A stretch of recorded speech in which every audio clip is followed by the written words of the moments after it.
नमस्कार. जय श्री कृष्ण. श्री कृष्ण चैतन्य प्रभु नित्यानंद श्री अद्वैत गदाधर श्रीवासदि गौर भक्तवृंदा. Enunciating text 10, text 11 and text 12 of chapter 5, Vidur's talks with Maitreya of 3rd canto the status quo of Srimad Bhagavatam. Text 10. परावरेषां भगवन् व्रतानि श्रुतानि मे व्यासमुखात् भिक्षणम् अतृप्नुं क्षुल्लसुखावहानां तेषामृते कृष्णकथामृतौ घात्.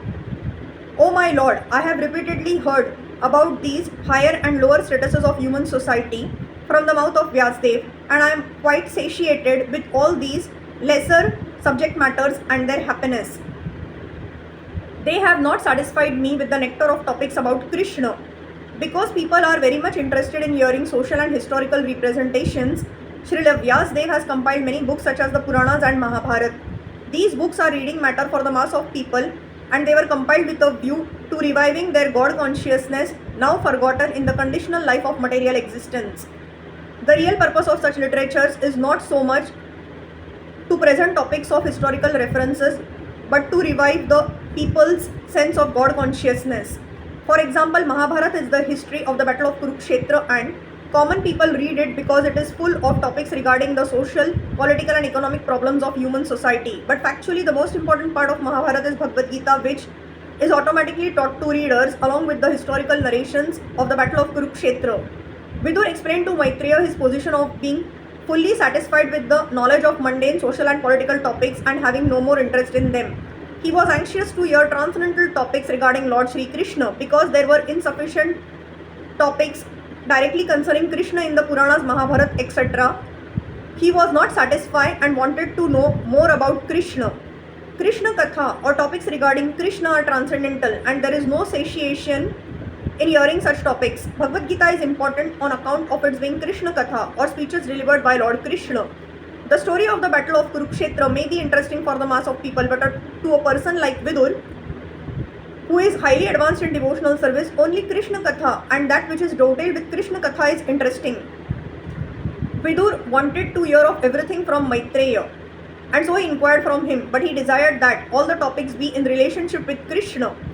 As fire is never satisfied in its consumption of firewood, so a pure devotee of the Lord never hears enough about Krishna. Historical events and other narrations concerning social and political incidents all become transcendental as soon as they are in relationship with Krishna. That is the way to transform mundane things into spiritual identity. The whole world can be transformed into Vaikuntha if all worldly activities are dotted with Krishna Katha. There are two important Krishna Kathas current in the world, Bhagavad Gita and Srimad Bhagavatam. Bhagavad Gita is Krishna Katha because it is spoken by Krishna, whereas Srimad Bhagavatam is Krishna Katha because it narrates about Krishna. Lord Chaitanya advised all his disciples to preach Krishna Katha all over the world without discrimination because the transcendental value of Krishna Katha can purify one and all from material contamination. Text 11.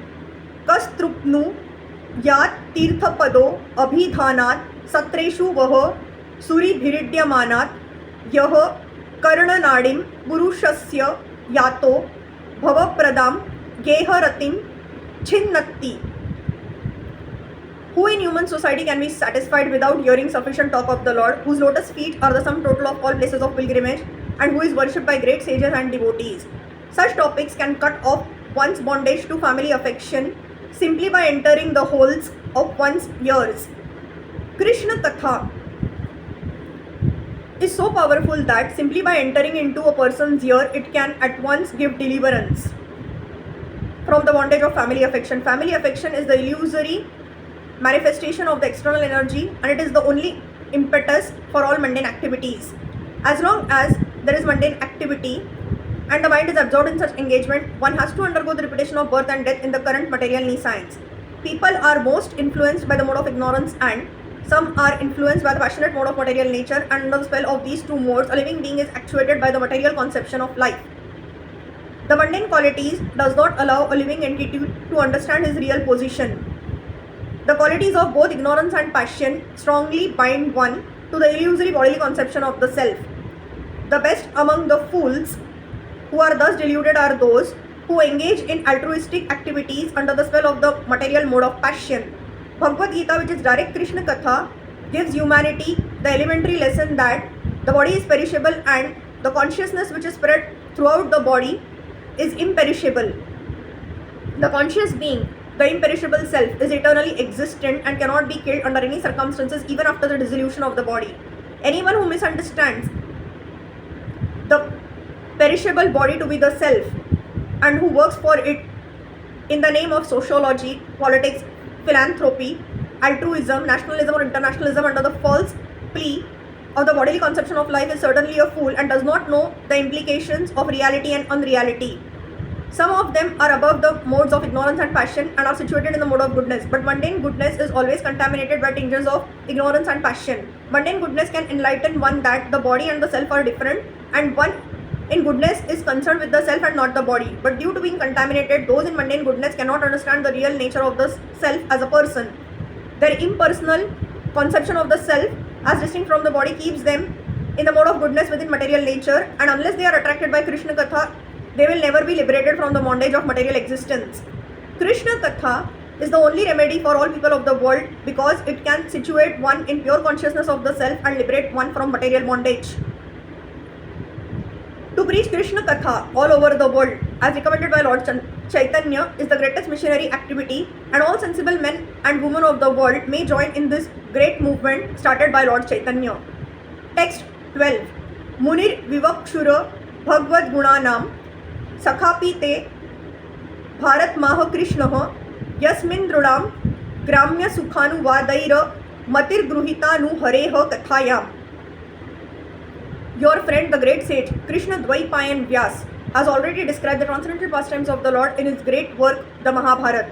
But the whole idea is to draw the attention of the mass of people to Krishna Katha Bhagavad Gita through their great affinity for hearing mundane topics. The great sage Krishna Dvaipayan Vyas is the author of all Vedic literatures, of which his works Vedanta Sutra, Srimad Bhagavatam and Mahabharata are very popular readings. As stated in Bhagavatam 1.4.25, Srila Vyasdev compiled the Mahabharata for the less intelligent class of men who are more interested in mundane topics than the philosophy of life. The Vedanta Sutra was compiled for persons already above the mundane topics who might already have tasted the bitterness of the so-called happiness of mundane affairs. The first aphorism of Vedanta Sutra is Athato Brahma Jitnyasa, that is, only when one has finished the business of mundane inquiries in the marketplace of sense gratification can one make relevant inquiries regarding Brahma, the transcendence. Those persons who are busy with the mundane affairs which fill the newspapers and other such literatures are classified as three Shudra Dvijabandhus, or women, the laborer class, and unworthy sons of the higher classes, Brahman, Kshatriya and Vaishya. Such less intelligent men cannot understand the purpose of Vedanta Sutra, although they may make a show of studying the sutras in a perverted way. The real purpose of Vedanta Sutra is explained by the author himself in the Srimad Bhagavatam, and anyone trying to understand Vedanta Sutra without reference to Srimad Bhagavatam is certainly misguided. Such misguided persons who are more interested in mundane topics of philanthropy and altruistic work under the misconception of the body as the self could better take advantage of the Mahabharata, which was specifically compiled by Srila Vyasdev for their benefit. The great author has compiled the Mahabharata in such a way that the less intelligent class of men who have more interest in mundane topics may read the Mahabharata with great cherish and relish, and in the course of the mundane happiness can also take advantage of Bhagavad Gita, the preliminary study of Srimad Bhagavatam or the Vedanta Sutra. Srila Vyasdev had no interest in writing a history of mundane activities other than to give less intelligent persons a chance for transcendental realization through Bhagavad Gita. Vidur's reference to the Mahabharata indicates that he had heard of the Mahabharata from Vyasdev, his real father, while he was away from home and was touring the places of pilgrimage. Hare Krishna.